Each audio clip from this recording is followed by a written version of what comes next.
Welcome students.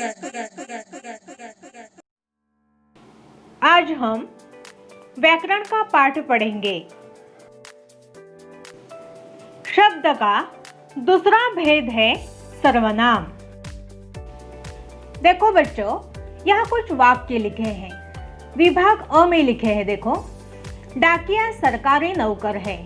डाकिया पत्र बांटता है। राकेश को विमान बहुत अच्छा लगता है। राकेश पायलट बनना चाहता है। इन वाक्यों में डाकिया और राकेश ये संज्ञाएं हैं। वाक्य में एक ही संज्ञा का दो बार आना अच्छा नहीं लगता। अब बच्चों विभाग ब पर ध्यान दो। पहला वाक्य है, डाकिया सरकारी नौकर है, वह पत्र बांटता है। राकेश को विमान बहुत अच्छा लगता है, वह पायलट बनना चाहता है। बच्चों इन वाक्यों पर ध्यान दो। पहला वाक्य है, डाकिया सरकारी नौकर है, वह पत्र बांटता है। इस वाक्य में डाकिया यह जो संज्ञा है, संज्ञा एक ही बार आई हुई है। डाकिया सरकारी नौकर है, वह पत्र बांटता है, और वह जो है ये डाकिया इस संज्ञा के बदले आया हुआ शब्द है। दूसरे वाक्य में देखो, राकेश को विमान बहुत अच्छा लगता है, वह पायलट बनना चाहता है। इस वाक्य में भी राकेश यह संज्ञा एक ही बार आई है और उसके बदले वह यह शब्द आया हुआ है। विभाग अ में डाकिया और राकेश ये संज्ञाएं हैं और ये संज्ञाएं वाक्य में दो बार आई हुई है।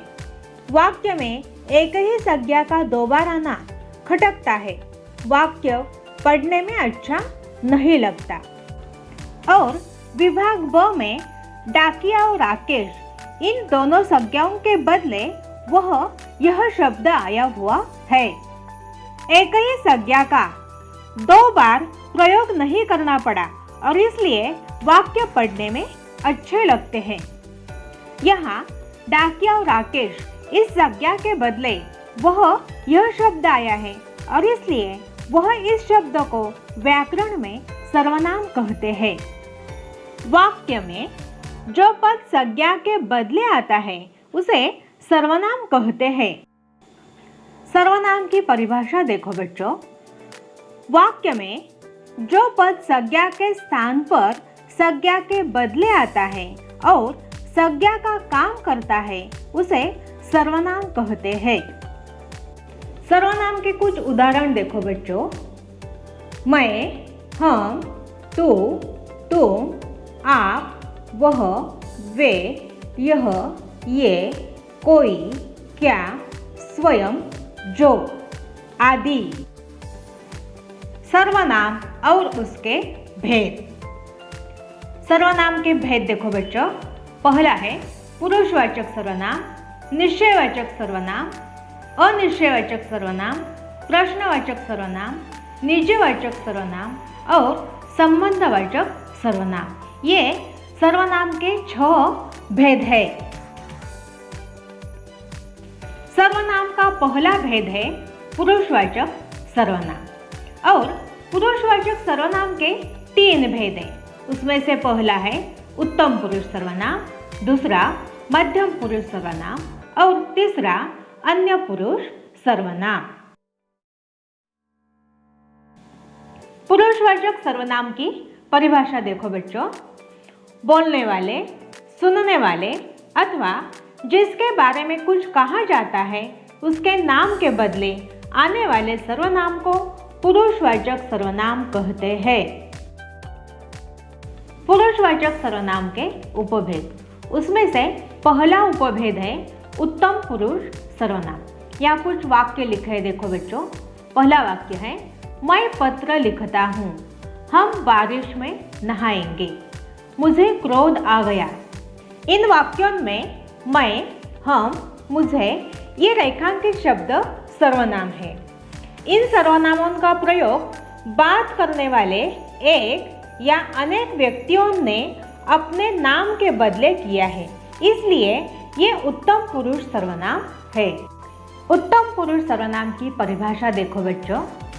बात करने वाला व्यक्ति अपने नाम के बदले जिस सर्वनाम का प्रयोग करता है उसे उत्तम पुरुष सर्वनाम कहते हैं। पुरुषवाचक सर्वनाम का दूसरा भेद है मध्यम पुरुष सर्वनाम। यहाँ कुछ वाक्य लिखे हैं। तू बहादुर लड़का है, तुम ठीक कहते हो, आप महान हैं। इन सभी वाक्यों में रेखांकित पद सर्वनाम है। इनमें से प्रत्येक सर्वनाम का प्रयोग बात सुनने वाले के नाम के बदले हुआ है। बात सुनने वाले को मध्यम पुरुष कहते हैं, इसलिए ये मध्यम पुरुष सर्वनाम है। मध्यम पुरुष सर्वनाम की परिभाषा देखो बच्चों।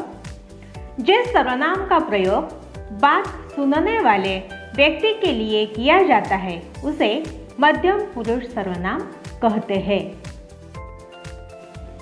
पुरुषवाचक सर्वनाम का तीसरा भेद है अन्य पुरुष सर्वनाम। यह कुछ वाक्य लिखे देखो बच्चों। जाओ उसे बुला लाओ, ये बहुत खुश है, वह बहुत बहादुर है। इन वाक्यों में उसे, ये, वह, ये रेखांकित शब्द जो है ये सर्वनाम है। ये बात करने वाले या बात सुनने वाले का निर्देश नहीं करते। ये उस व्यक्ति या उन व्यक्तियों का निर्देश करते हैं जिसके बारे में बात की जा रही है। जिसके बारे में बात की जाती है उसे अन्य पुरुष कहते हैं। इसलिए इन वाक्यों में उसे, ये, वह, ये अन्य पुरुष सर्वनाम है। पुरुष सर्वनाम की परिभाषा देखो बच्चों।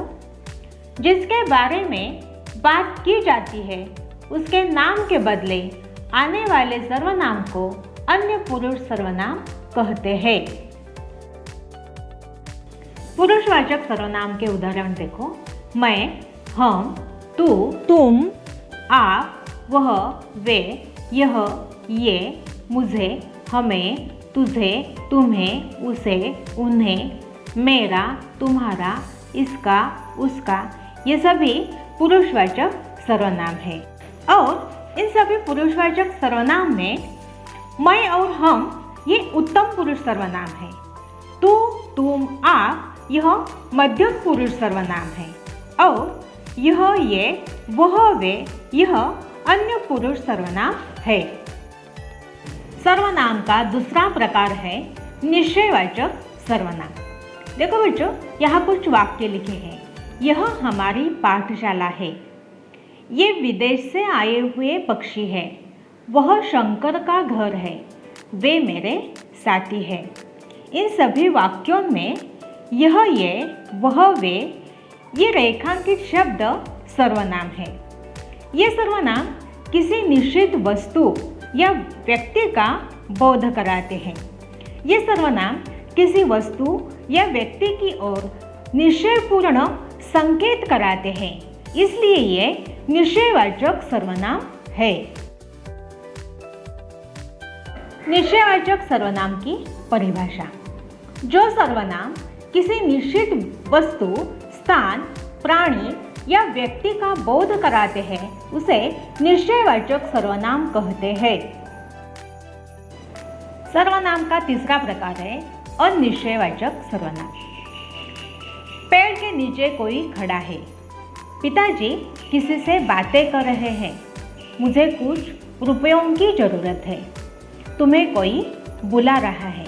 इन वाक्यों में कोई, किसी, कुछ, कोई ये सभी सर्वनाम है। ये रेखांकित शब्द किसी न किसी व्यक्ति के नाम यानी कि संज्ञा के बदले आए हुए हैं। ये सर्वनाम किसी व्यक्ति का निश्चित बोध नहीं कराते, इसलिए ये अनिश्चयवाचक सर्वनाम है। अनिश्चयवाचक सर्वनाम की परिभाषा देखो।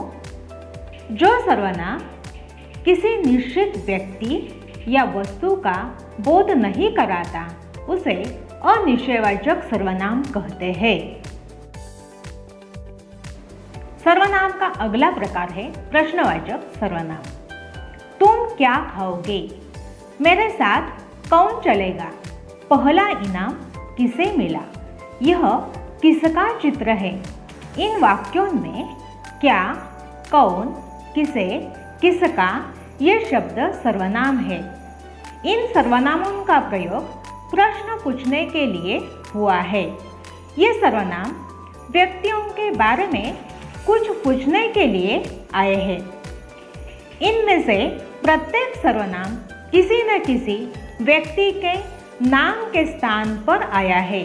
ये शब्द प्रश्नवाचक या प्रश्नार्थक सर्वनाम है।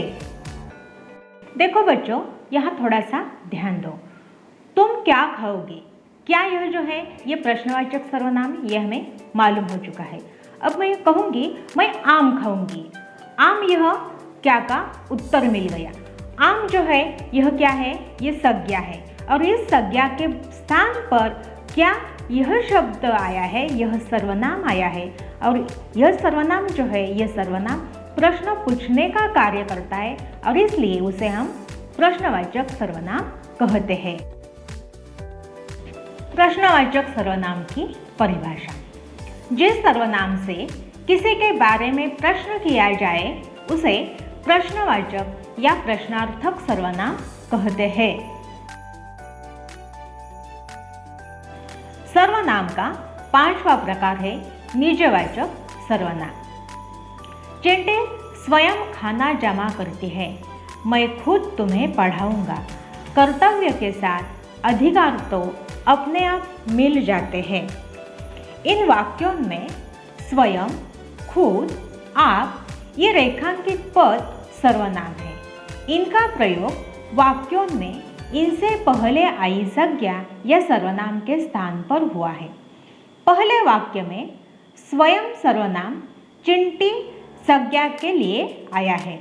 दूसरे वाक्य में खुद सर्वनाम का प्रयोग मैं सर्वनाम के लिए हुआ है और तीसरे वाक्य में अधिकार संज्ञा के लिए आप सर्वनाम का प्रयोग हुआ है। ये सर्वनाम संबंधित संज्ञा या सर्वनाम के साथ निजत्व प्रकट करते हैं, इसलिए ये सभी निजवाचक सर्वनाम है। निजवाचक सर्वनाम की परिभाषा देखो। निजवाचक सर्वनाम वाक्य में पहले आई हुई संज्ञा या सर्वनाम के निजत्व का बोध कराने वाले सर्वनाम को निजवाचक सर्वनाम कहते हैं। सर्वनाम का छठा प्रकार है संबंधवाचक सर्वनाम। वाक्य देखो बच्चों, जो मेहनत करेगा उसकी पूजा होगी। जो सच्चा मित्र है वह मदद करेगा। जैसा करोगे वैसा भरोगे। जो मन लगाकर पढ़ेगा वह अवश्य उत्तीर्ण होगा। या रेखांकित शब्दों पर ध्यान दो। जो, उसकी, जो, वह, जैसा, वैसा, जो, वह, ये सभी सर्वनाम है। प्रत्येक वाक्य में ऐसे दो दो सर्वनामों की जोड़ी है। प्रत्येक जोड़ी के सर्वनामों द्वारा एक दूसरे से संबंध प्रकट होता है, इसलिए ये संबंधवाचक सर्वनाम है। अब हम संबंधवाचक सर्वनाम की परिभाषा देखेंगे। वाक्य में आए हुए दो सर्वनाम जो एक दूसरे से संबंध रखते हो उन्हें संबंधवाचक सर्वनाम कहते हैं। इस तरह आज हमने सर्वनाम और उसके भेदों का अध्ययन किया है।